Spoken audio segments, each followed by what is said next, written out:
میں ایک سادی سی بات کرتا ہوں، اتنے لوگ جتنے لوگ یہاں بیٹھے ہیں اگر کسی دنیا دار کے ڈیرے پہ چلے جائیں اور اس سے کوئی چیز طلب کریں اور وہ دینے کی استطاعت رکھتا ہو تو وہ کیا خالی لٹائے گا؟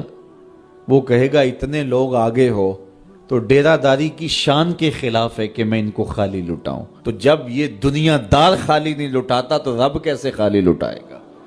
جب بندے اس کی دہلیز پہ چل کے آ جائیں تو وہ بندوں کی ضرورتوں کا کفیل ہے اور ان کے ہر درد کو جانتا ہے اور ان کی ضرورتوں کو پورا کرتا ہے۔ علماء نے کہا دعا ہر صورت قبول ہوتی ہے، یا تو یہ ہے کہ فوراً قبول ہو جاتی ہے، جو مانگا فوراً مل گیا، اور کبھی ایسا ہوتا ہے کہ فوراً نہیں ملتا، حکمت ہوتی ہے اور فوری دینا مناسب نہیں ہوتا تو اس کو فوری نہیں دیا جاتا، لیکن دعا بعد میں کچھ عرصے کے بعد اس کی ڈیمانڈ پوری کر دی جاتی ہے۔ اور کبھی ایسا ہوتا ہے نہ فوری دیا جاتا ہے نہ بدیر دیا جاتا ہے، اس دعا کو ذخیرہ کر لیا جاتا ہے اور حشر کے دن اس کا بدلہ دیا جائے گا۔ اور روایت میں آتا ہے حشر کے دن جب ان دعاؤں کا بدلہ دیا جائے گا جن کا بدلہ دنیا میں نہیں ملا تھا تو لوگ آرزو کریں کہ کاش کہ دنیا میں کوئی دعا قبول ہی نہ ہوئی ہوتی، سارے صلے آخرت میں ملتے۔ اللہ اکبر۔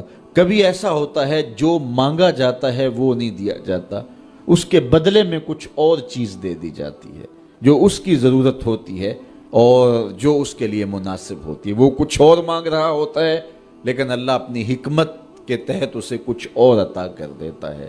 بہر صورت دعا قبول ہوتی ہے اور بندوں کے اٹھے ہوئے ہاتھ اللہ پسند کرتا ہے۔ آج یہ بھی بحث چلتی ہے نہیں مانگنا چاہیے، فلاں وقت میں نہیں مانگنا چاہیے، تو وہ کہتا ہے مجھ سے مانگو جب بھی مانگو، میرا دست کرم تمہیں دینے پہ آمادہ ہے۔ اور اگر کوئی نہیں مانگتا تو فرمایا کل ما یابو بکم ربی لولا دعاؤکم، اے محبوب فرما دو اگر یہ نہیں مانگیں گے تو اللہ بھی پرواہ نہیں کرے گا۔ مانگنا تمہاری ضرورت ہے، اگر تم مانگتے رہو گے تمہاری جھولیاں بھرتا رہے گا، اور اگر تمہیں اسے نہیں پکارو گے تو وہ بھی تمہاری پرواہ نہیں کرے گا۔ تو اس کے حضور دعائیں مانگو، اپنی آرزویں پیش کرو، اپنی تمنائیں اس کے حضور پیش کرو۔ اچھا دنیا داروں سے مانگیں تو اپنے لیے مانگتے ہیں، لیکن اللہ سے مانگو تو اپنے لیے بھی مانگو، اوروں کے لیے بھی مانگو۔ وہ کریم ہے، وہ دیتا ہے اور خوش ہو کے دیتا ہے، تو اس سے مانگو، اس سے جھولی پھیلاؤ۔ اللہ سے راز و نیاز کی باتیں، جو باتیں بندہ کسی سے نہیں کر سکتا وہ اپنے رب سے ڈائریکٹ کرتا ہے، اپنے دل کے سارے دکھڑے اپنے رب کی دہلیز پہ رکھتا ہے اور اپنی ساری ضرورتیں مالک کی چوکھٹ پہ رکھ دیتا ہے، اور اس سے مانگتے ہوئے بندے کو شرم نہیں آتی، حیا نہیں آتا، بلکہ اس سے مانگتے ہوئے فخر محسوس ہو رہا ہوتا ہے کہ میں اپنے رب سے مانگ رہا ہوں۔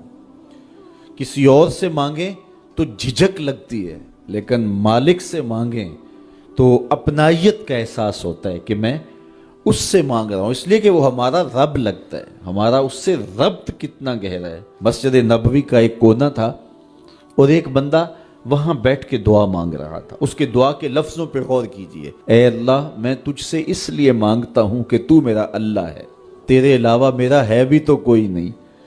تو یہ وہ دعا مانگ رہا تھا اور مسجد نبوی کے کونے میں بیٹھا تھا۔ حضور نے دیکھا تو ایک صحابی سے کہا وہ جو دعا مانگ رہا ہے اس کو جا کے بتا دو تمہاری دعا قبول ہو گئی ہے۔